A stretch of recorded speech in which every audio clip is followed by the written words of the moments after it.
بسم اللہ الرحمن الرحیم۔ جناب محترم خواجہ رفعت صاحب MD NTDC، جناب محترم مجاہد چٹھا صاحب CEO لیسکو، MD نیسپاک، معزز خواتین و حضرات، سب سے پہلے تو میں NTDC کو مبارکباد پیش کرتا ہوں کہ انہوں نے یہ نہایت عمدہ اور ضروری منصوبہ اچھے وقت میں اچھے طریقے سے اور خاص مہارت سے اس کو مکمل کیا، اور اس کے لیے آپ خواجہ صاحب مبارکباد کے مستحق۔ میں آپ کا شکر گزار ہوں کہ آپ نے مجھے موقع دیا کہ میں یہاں آؤں۔ لاہور میں بلکہ سارے پاکستان میں بجلی کے بہت سارے مسائل رہے ہیں، اور بجلی کے مسائل کی وجہ سے سارے ملک کی ترقی جو ہے وہ متاثر ہوتی۔ اگر بجلی نہیں ہوگی تو انڈسٹری کا پہیہ نہیں چل سکتا، بجلی نہیں ہوگی تو ہمارے جو کنزیومرز ہیں، عام شہری ہیں، ان کو انتہائی تکلیف سے گزرنا پڑتا ہے، اور خاص طور پہ گرمی کے موسم میں۔ تو اس لیے ان دشواریوں کو حل کرنے کے لیے آپ جو اقدامات لے رہے ہیں یہ بہت ضروری اقدامات ہیں۔ چیلنج بہت بڑا ہے۔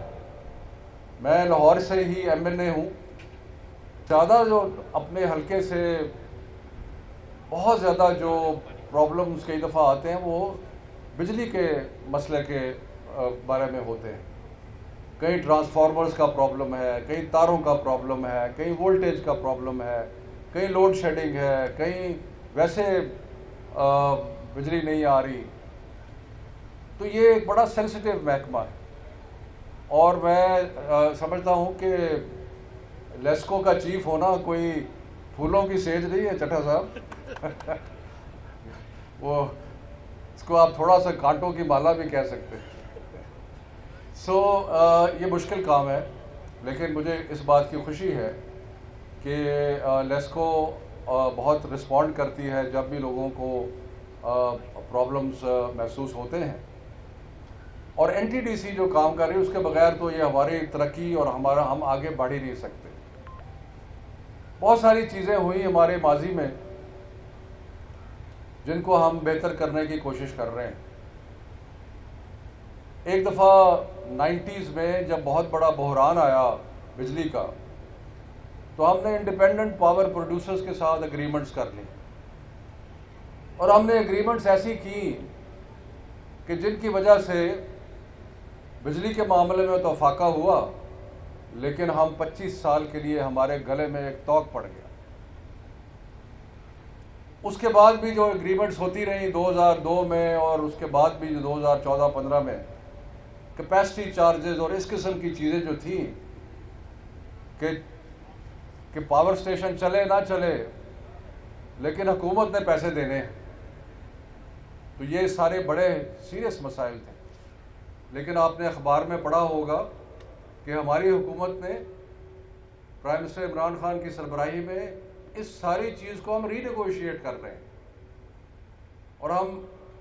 اور اس پہ ایک میمورینڈم آف انڈرسٹینڈنگ جو ہے وہ سائن ہو بھی گیا ہے، اور انشاءاللہ تعالی آگے بڑھیں گے۔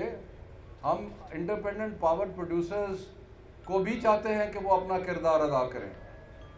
کوئی یہ نہیں ہے کہ ہم ان کے کوئی خلاف ہیں یا ہم ان کو سپیس نہیں دینا چاہتے، لیکن اس کے ساتھ ساتھ جو ہمارے کانٹریکٹ میں چیزیں ریوائز ہونی چاہیے ان کو ریوائز کرنا بھی ضروری ہے۔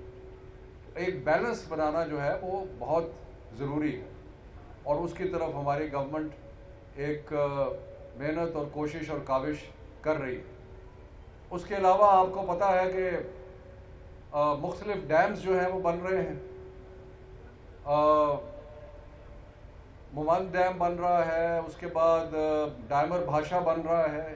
یہ ڈیمز بنانے کا مطلب ایک تو پانی کی حالات جو ہے وہ سٹوریج کو بہتر کرنا ہے، اور ساتھ ساتھ الیکٹریسٹی کے لیے بھی یہ ہماری کوشش ہے کہ ہم بہتر اور سستے داموں میں الیکٹریسٹی جو ہے اس کو پروڈیوس کریں۔ بہت بڑا کرائسس ہمارا جو ہے وہ سرکولر ڈیٹ کا ہے. تقریباً 2000 ارب سے زیادہ وہ تجاوز کر گیا.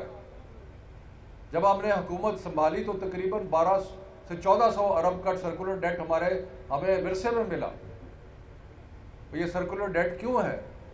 اس لیے کہ ہماری پروڈکشن کاسٹ زیادہ ہے اور ہماری کلیکشن کم ہے، اور اس کی وجہ سے ایک ڈیٹ بن رہی ہے جو کہ مختلف ادارے ایک دوسرے کو پیسے او کرتے ہیں. ہمیں امید ہے کہ یہ جو انڈیپینڈنٹ پاور پروڈیوسرز کے ساتھ ہماری بات چیت چل رہی ہے اس کے کئی فائدے ہوں گے، اور اس میں سے ایک فائدہ یہ ہوگا کہ ہماری سرکولر ڈیٹ جو ہے وہ کم ہونا انشاءاللہ تعالی شروع ہو جائے گی. اگر ہم نے اس مسئلے کا حل نہ کیا تو یہ بہت بڑا ایک فائنینشیل بحران ہے جو ہمارے نظروں کے سامنے ہے، اور جسے انگریزی میں کہتے ہیں stares us in the face. We have to solve this problem. We have no choice in the matter. So انشاءاللہ ہم اس کو سالو کریں گے. بہت لمبی بات نہیں کرنا چاہتا، لیکن صرف اتنا آخر میں کہوں گا کہ یہ جو ہمارے قومی ادارے ہیں NTDC، لیسکو یا باقی ڈسکوز جو ہیں، اور ادارے جو کہ پروڈکشن آف الیکٹریسٹی میں اور ڈسٹریبیوشن آف الیکٹریسٹی میں ہیں، ان کے لیے ایک بہت بڑا چیلنج ہے، اور ان کی پرفارمنس کے عوام جو ہے وہ اپنی رائے قائم کرتی ہے کہ حکومت کیا کر رہی ہے. اس لیے یہ ایک سینسٹیو نیچر کا اور محنت طلب کام ہے، اور اس میں یقیناً آپ اپنی پوری کوشش کر رہے ہیں، لیکن اس میں تھوڑا سا اور بھی کوشش کریں تاکہ عوام کی زندگی جو ہے، اصل ہدف جو ہے اس کو کبھی نہ بھولیں. اصل ہدف کیا ہے؟ کہ ہم نے عوام کو مطمئن کرنا ہے. اصل ہدف یہ ہے کہ ہم نے عوام کے لیے کرنا ہے. تو چاہے آپ کا لائن مین ہو، چاہے چیف ہو، جب بھی عوام کی کوئی شکایت آتی ہے تو اس کو ایڈریس کرنا ہے، اس کو تحمل سے ایڈریس کرنا ہے، اس کو ایک محبت کے جذبے سے ایڈریس کرنا ہے. مہربانی والی بات نہیں ہے. اس لیے مجھے امید ہے کہ آپ اپنے جو سارے ڈسٹریبیوشن چینل ہے اس میں بھی یہ لیسن جو ہے یہ سب کو دیں گے کہ عوام کے ساتھ تحمل سے پیش آئیں اور کوشش کریں کہ ان کے مسائل جو ہے ان کو حل کریں. بہت مہربانی، آپ نے مجھے موقع دیا، اور میں آپ کو پھر اس گریٹ اسٹیشن پہ مبارکباد پیش کرتا ہوں.